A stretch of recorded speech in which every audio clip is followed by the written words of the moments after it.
Today I am talking about cosmic illusions. Now let us see what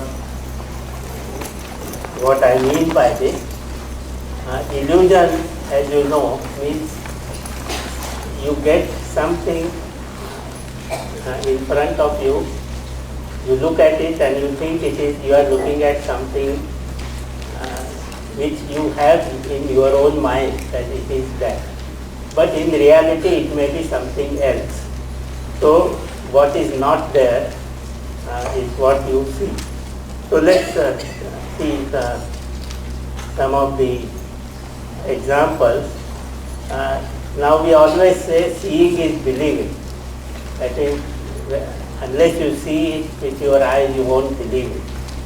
But the question is, even if you see it with your eyes, can you believe it?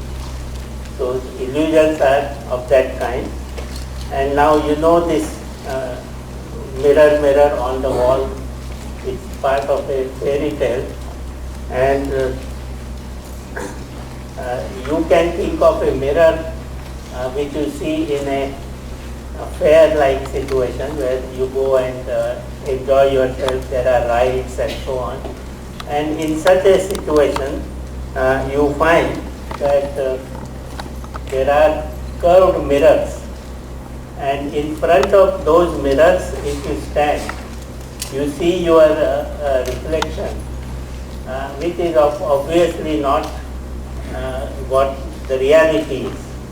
So such mirrors are supposed to give you an idea of illusion. This is another one. And in fact, there are all different kinds of mirrors with different curvatures. And they are all demonstrating to us that by bending light, because when you throw a ray of light, it gets reflected in a mirror.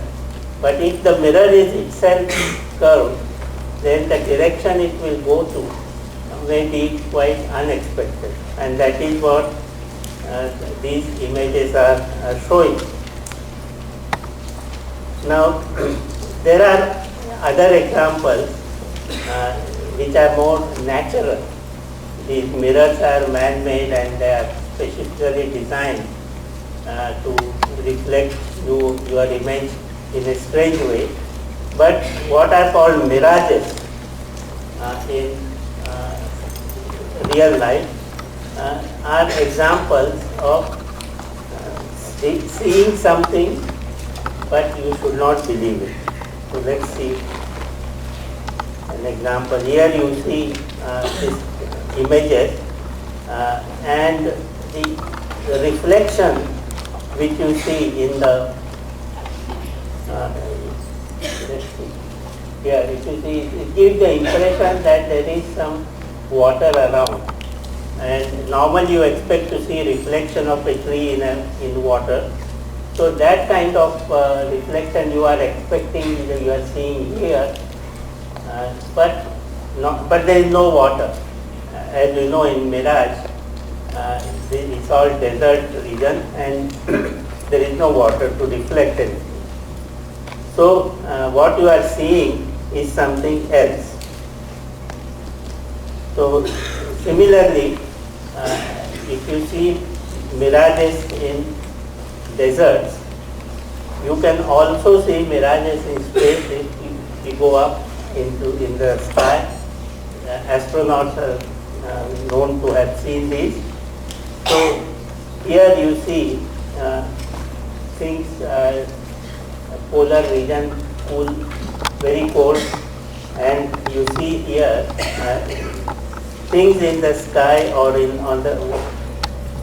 floating in the sky which are not really there. So one can say that optical illusions are reminders that even the straightforward light can mislead us. We know that light travels in a straight line, and based on that assumption, we always interpret the images formed by light. And if those light rays are not really traveling in a straight line but in a curved direction, then you will get into this question of illusion. So let us see further. You can ask this question that you have bending of light by curved mirrors. You can also have bending of light by refraction. You know, when light goes from one medium to another, it changes direction. And that is also sometimes responsible for showing us images in a form which the source is not conforming. So we can ask this question, which was originally asked by Newton, the originator of the law of gravitation. Now my question was, apart from reflection and refraction of light, is there any other way of bending the light ray? And the question which people posed to Newton, or Newton himself posed and tried to get an answer, was the following. This is what is called here. This is query. Query means question. Now Newton was a true scientist. What I call by true scientist, I mean he only believed what he could prove based on the evidence in front of him. He would not speculate. So he had this question bothering him. The question is, do not bodies act upon light in a distance, and by their action bend its rays? And is not this action, this is just a expression of stress, strongest at the least distance? So he is asking this question that when light travels near a very massive body, now a massive body will attract any other body to itself. That we know. But the question which Newton posed was, is it possible for massive bodies to attract light also? So this is the question. Here, now you see this example. What you have here, this is a massive object, massive body, and here is a star, and the star sends a ray of light.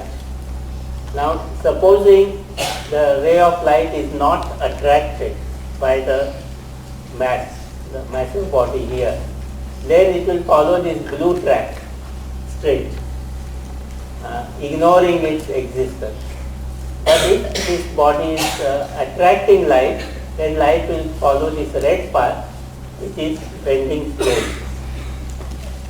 So Newton's question to himself was, which of these is the correct answer? And this particular question, when he put it in his book called Optics, which was on light, he asked, he rather asked others, but nobody knew the answer. And if nobody knew the answer and he himself did not know the answer, he would just admit it and put it as query. Let future generations find out which of these alternatives is right.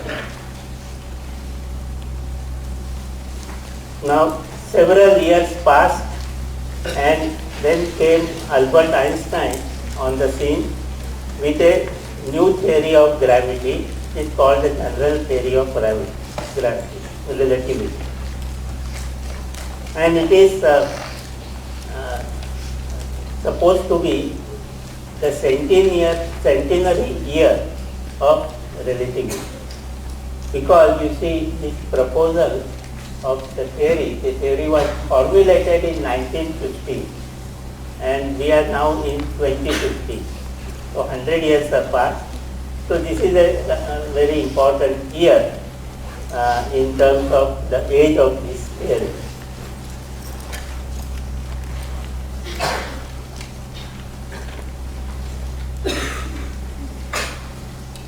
So the answer Einstein gave to Newton's query was yes. You see here. That means he said yes, the light bends. Now this was based on his theory of relativity. And so the question was, how do we know? How do we decide this? So as you know, in science, howsoever important a person is, simply because he says this is like this and that, you don't believe it. You say that we want to perform our own experiment and decide whether what you are saying is right or wrong. So there was an astronomer called Eddington, whom you see here. Einstein had visited Eddington in Cambridge, and they were chatting together on a bench outside the observatory where Eddington lived.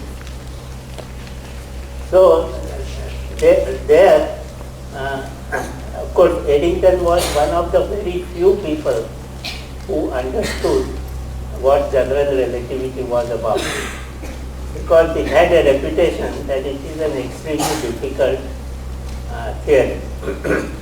So, in fact, I can tell you one verse which was being recited about relativity, which was like this: to Einstein, air and violin, we owe our final nod, though understood by just two men, by himself and sometimes by God. So this was the aspect. Of course, one could ask, why do you include God as a man, why not a woman? So you have to take it as a general sense. So Eddington was actually one of the very few people who understood relativity, and he was a good astronomer. So he felt that an experiment can be done in the following way, that if you take the sun, let's suppose there is a sun, and imagine stars behind the sun, and you are in front of the sun. So you are here, then there is the sun, and there are stars behind. Now the ray of light which comes from the star to you, if there were no sun, they would come in straight line. But according to Einstein, if the light is being bent, then if there is a sun-like object, it will bend the ray of light coming from the star. And when it bends, the image of the star would shift. So here what is shown are some arrows. I don't know whether you can make out, but these legs are indicating that these star images should shift their position. And the idea was, Eddington's idea was, that they should be able to measure this shift. So if the image shifts, it means that light is indeed being bent. Now you will ask this question, that if you have the sun in the sky and you are looking for stars behind the sun, which will come in on the edge of the sun when it is bending. So how is it possible to see or to be able to make sure that there is a star out there when the sky is full of sunlight? Surely nobody would think of looking for stars in broad daylight. So how do you manage this experiment?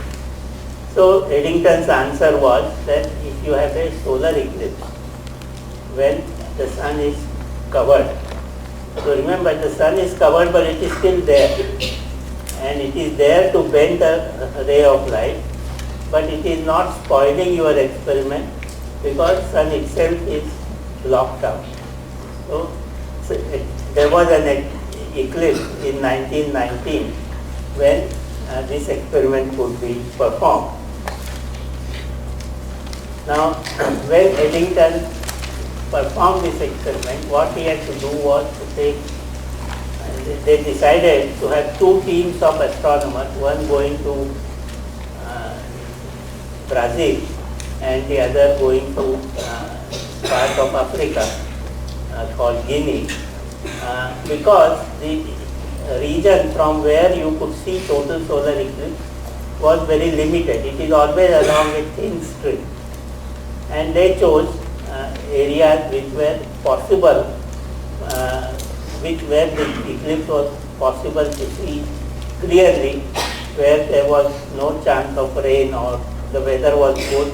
All these considerations went into it, and he chose two places, as I just now said, and among those he himself went to one and he sent the other team to the second place.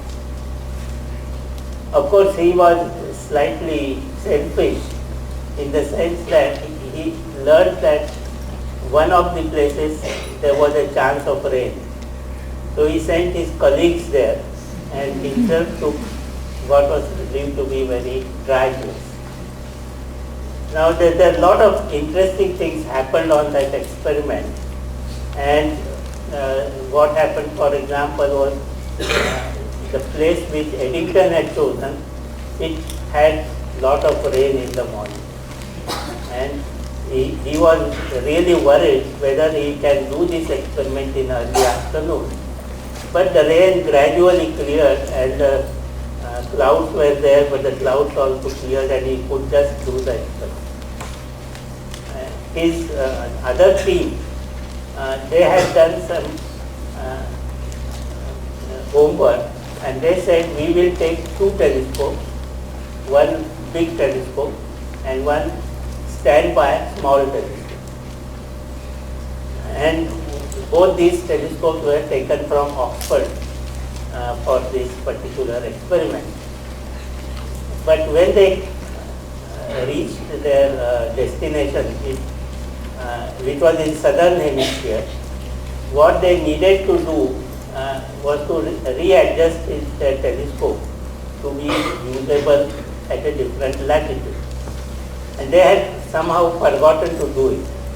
And when they took it out and they were going to measure, they realized that this telescope, big telescope, cannot do the work. So they were in a state of panic, and they had brought this small one, standby telescope. So they said, we'll use that. So that is what was used.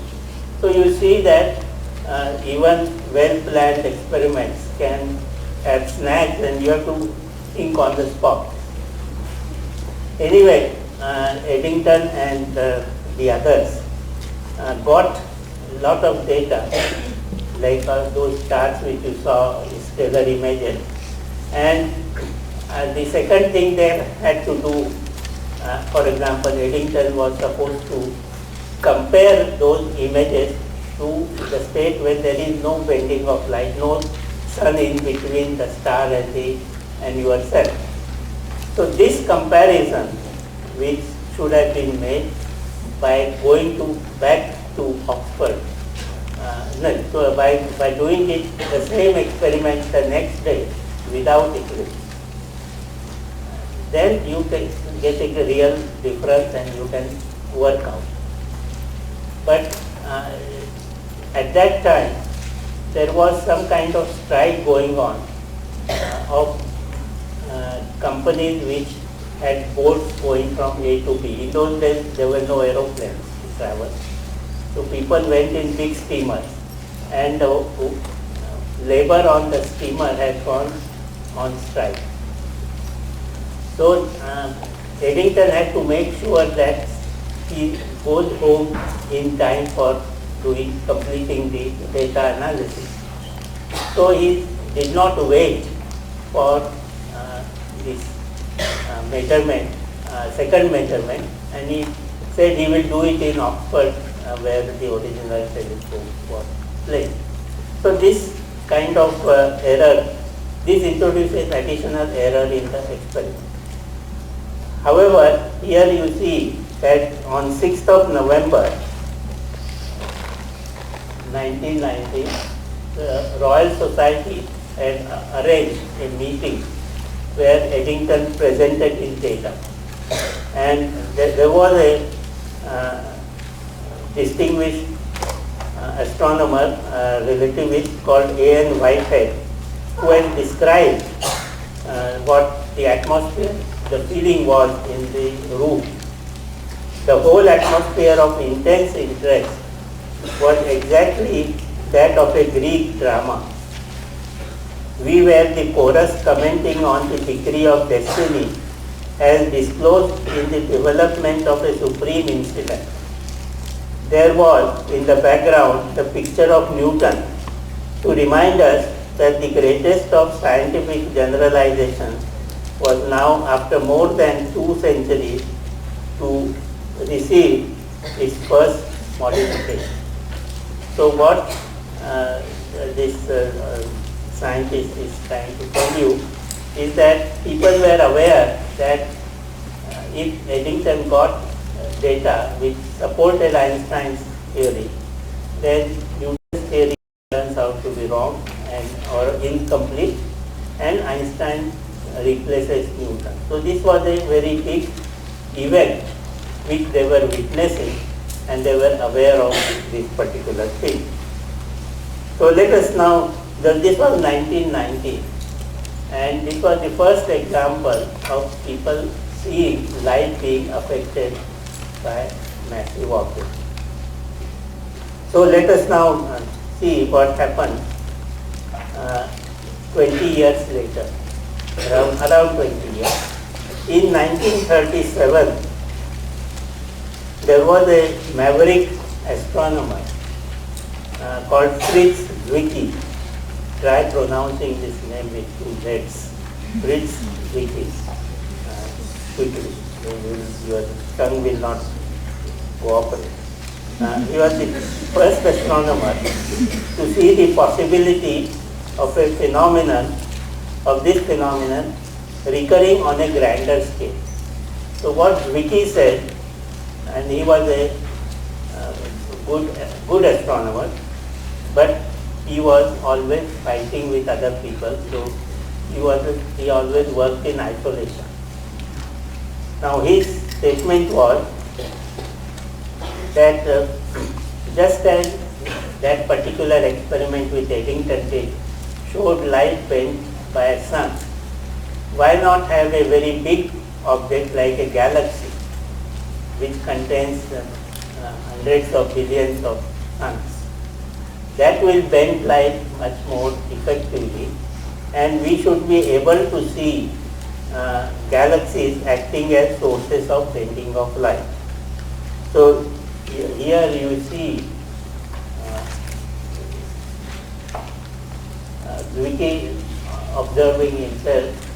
Now when Zwicky said this, as I told you, it was recorded in some article he wrote, but nobody took him very seriously because he was always quarreling with other astronomers. So this whole idea was more or less forgotten that Zwicky had said this.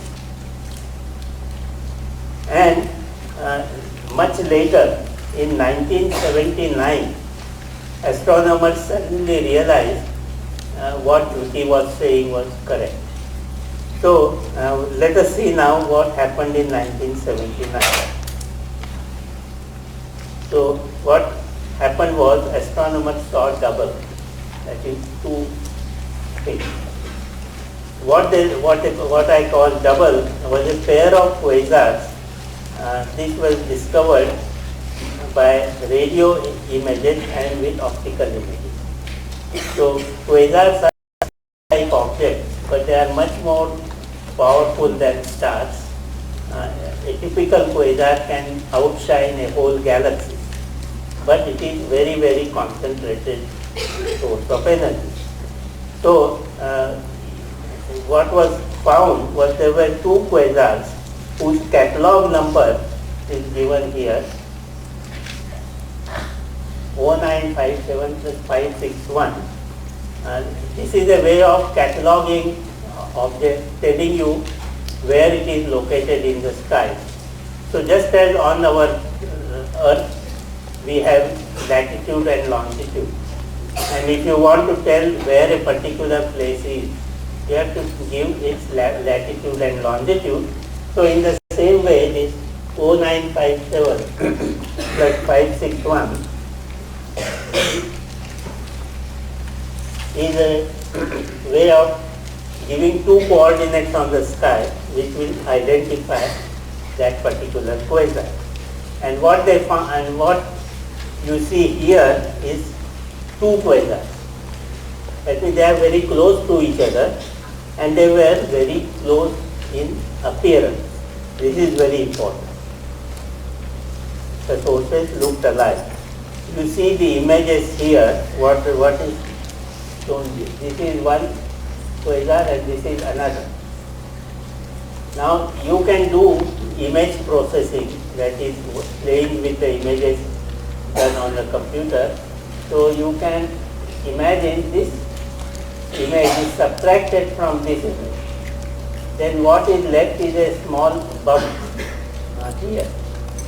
So what the argument was that these two are two quasars and there is a galaxy which is superposed on it, and that is why after you remove this part by subtracting this, there is nothing here, and we can ask what does this galaxy mean. So we continue and let's see. What was found in the case of these two quasars was their appearance was very similar, both in optics and radio, and when they took their spectrum, this is the kind of spectrum which is dividing the light from the object into different colors, just as you do with a prism which you hold in some sunlight. The sunlight gets split into 7 colors. So you get different lines when you split it in a spectroscope.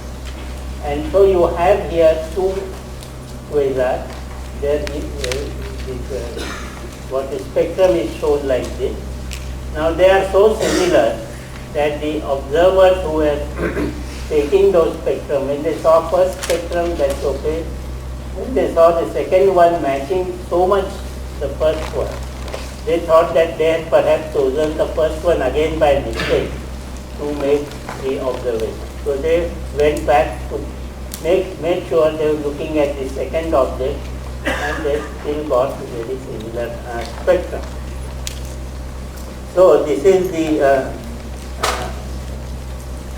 similarity, and because you don't see such objects very often, they attracted a lot of attention, and they were called twin quasars, just as we see twin brothers, twin sisters. And so astronomers say that somehow two quasars very similar to each other must have been born from same source. So let us call them twin quasars. So they were called like that, but people were not satisfied with this particular feature. They said we are not able to understand why they look so much alike. What is the reason for this twin-like behavior? And then they realized, somebody at the brainwave, that the astronomers were looking at two images of a single source.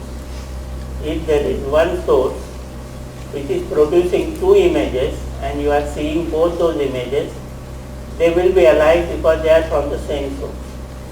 So how can two images form? So this is the question.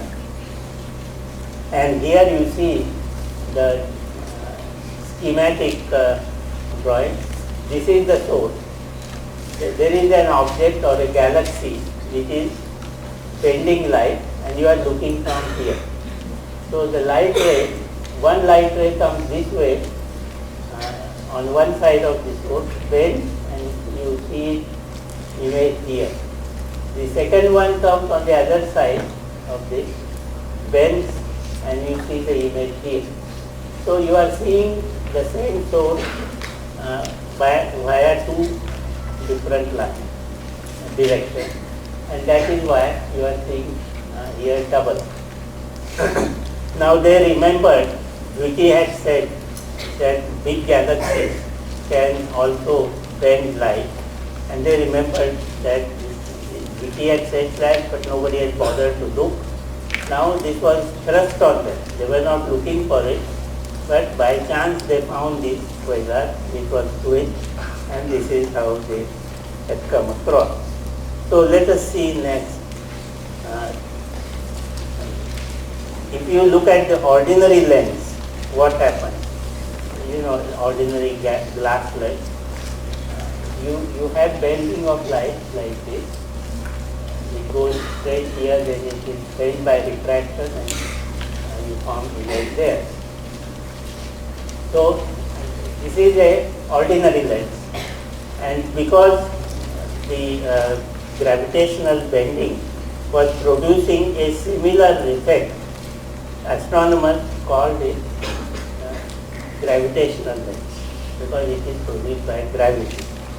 So remember the question that we were asking, is there any other way of producing image with a sort of strange image which is not due to reflection or refraction, but here we are getting it because of gravitation.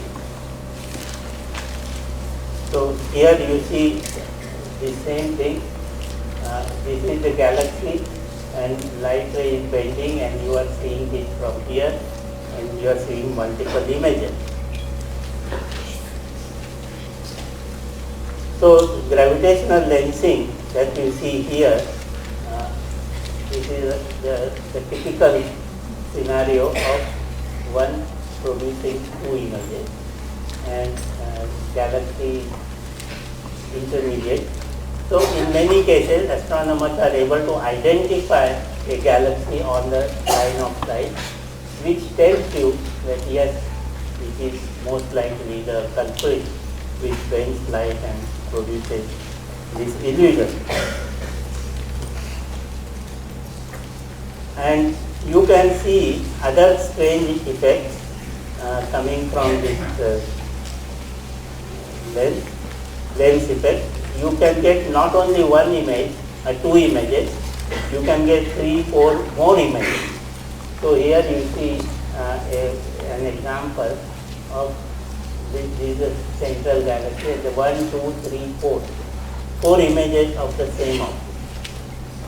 Why 4 are being seen? Because the light is split into 4 branches. Each one goes around this central object which is bending it, and you see therefore 4 images. Then you also get sometimes one image, but it is exceptionally bright. This happens because the concentration of light by bending makes it appear brighter than it actually is.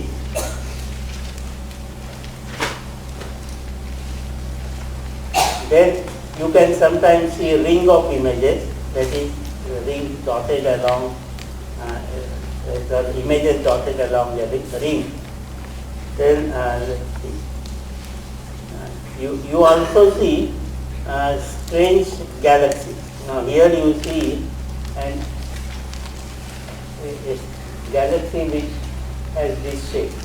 Now such a shape is never seen in ordinary astronomy. So people said this cannot be the real image of a galaxy, but it is distorted by gravitational lensing. Just as you saw in the picture I showed in the beginning, a boy standing in front, his image is distorted. So this is what lensing is doing. and one can identify which galaxies are doing it for to understand that particular shape. So, in 1978, I just wanted to mention, before the idea of gravitational lensing became popular, two of us had suggested that the distance between two components of a quasar separated by a few light years may be amplified by gravitational bending of their rays by an intervening galaxy. So here what we were saying was that you have a source which is made up of two blobs, and those two blobs are moving apart, and if you measure the distance and the angle by which they are going apart, you come to the conclusion that they are moving faster than light, moving away from each other with speed 3, 4, 10 times the speed of light. So you wonder whether you are looking at a physically meaningful thing or whether somebody is having illusion. So the answer that we wanted to give was that it is an illusion. What is happening is that the images of these two objects are what you see, and the image gets distorted, it's bigger than the object.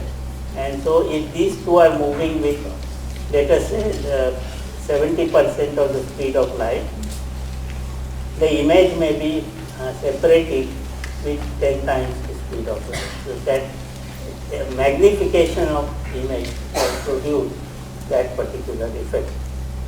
So this was another possibility. Here is the same idea. A and B are the images, are the objects. Their images are performed here, A star, B star, and the distance being increased compared to original, they appear to move faster. So there is no violation of relativity in this case. So gravitational lensing on a smaller scale also takes place, and it is possible to think of micro lensing. Now, the lensing examples I showed, there was bending of light by big galaxies, as Vicky has said. Now, people said, why don't we have small stars playing the same role on a much smaller scale? So, you have low mass stars which are on the way from, they come in the way of a light ray emitted by a star to you. And that can produce effects which tell you that there is lensing going on. I will show you how this happens. So here you see different stars distributed, and there is a star moving like this. So you concentrate on this moving star, and then what happens is, as it moves, somewhere this one of the stars of the background, it comes in the way between this star and you, and that produces a sudden brightening of the image of this star. So where I have shown the arrow, that particular star gets brightened for a while, for maybe say few days, and then it fades. So if you see such an effect, then you ask, you see here is a curve drawn which shows that the light intensity has gone up for a short while and then it fell down again. So you keep observing stars in our neighborhood and see whether any of those stars are suddenly brightening and then going back to their original brightness. So if you see that, you get a gravitational phenomenon which is called microgravity. Now we have here a simulator which can be made in the lab, which simulates what is happening in the real case. So here the simulator, which is behaving like what you do is you have an optical object, lens light, but the shape you give to the lens is different from the ordinary lens you are accustomed to in your laboratory. And so when you devise such a lens, it will reproduce the effect of gravitational bending. And you can even see this ring, which is called Einstein ring, Einstein ring, which is you see going almost round. What this ring is doing is, this is the actual object, and you find that the images are distributed all along the loop. There are infinite number of images. So this is a possibility, and people have seen this. Now I want to end by another example, which is of a different nature, but which has also been seen. Here you see distant mountains in the background, and then there is a line of trees here, and then these animals are there. Now, when you look at it from here, these distant mountains, they may be, you could say, they are about 3 or 4 times as tall as the trees. But when you go close to the mountain, you find they are much taller. You have to climb, it's a really high climb. So what we say is that things look smaller if viewed from a distance. So we ask this question: the perception of size by the brain is related to the angle subtended by the object on the beholder's eye. So let us see in Euclid's geometry what happens. Our geometry that we learn at school. You have here an object which is subtending an angle at the observer. So this is an object, and the angle subtended is this one. So now let's see. If the object goes further out, this angle subtended is less. You can see it. If it goes still further, then this angle becomes even smaller. So what it means is that object, if I take away from you, you will feel that it is getting smaller and smaller. And that is why in that scenery which I showed you, the distant mountains look relatively less tall.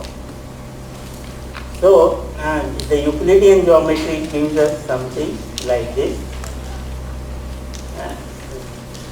But this is without gravitational lensing. Now if light bends on its way from very far away object to us, the effect can be quite different. So in an expanding universe which is moving, in which galaxies are moving away from each other,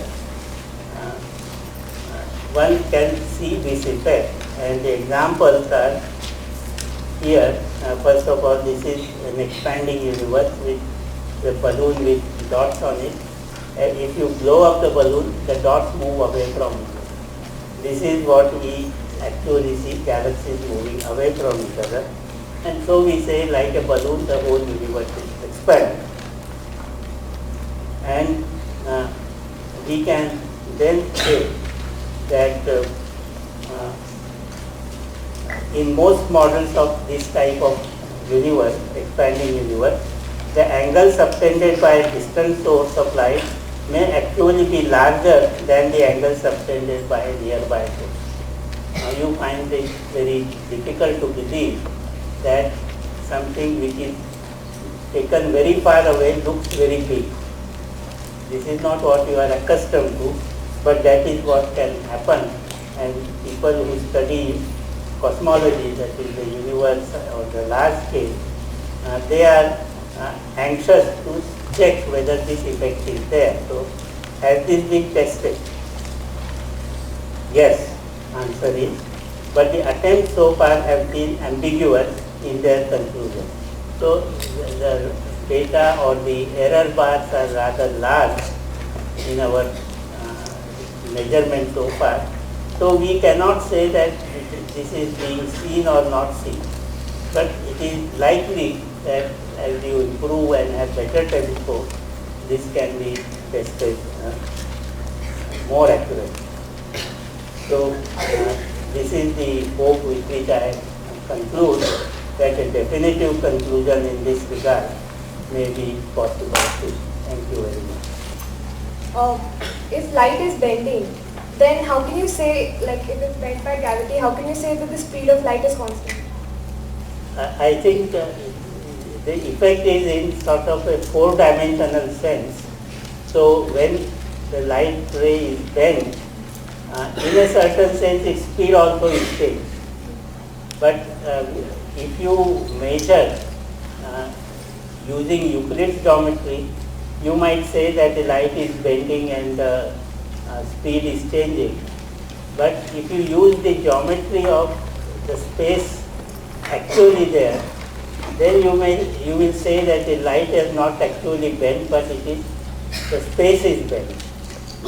So that is the difference between Newton's way of looking and Einstein's way of looking.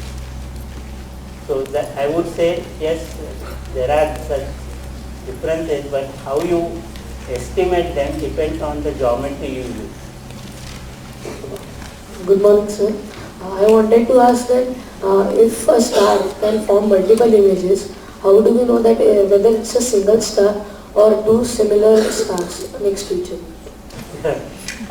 This is always a problem to the astronomers when they see multiple images, not only stars but quasars and other things, to decide whether they are really different stars they are seeing or they are images of one star. And that often leads to some controversies. People draw conclusions using one interpretation, some other people draw based on different interpretations, that they are really different stars.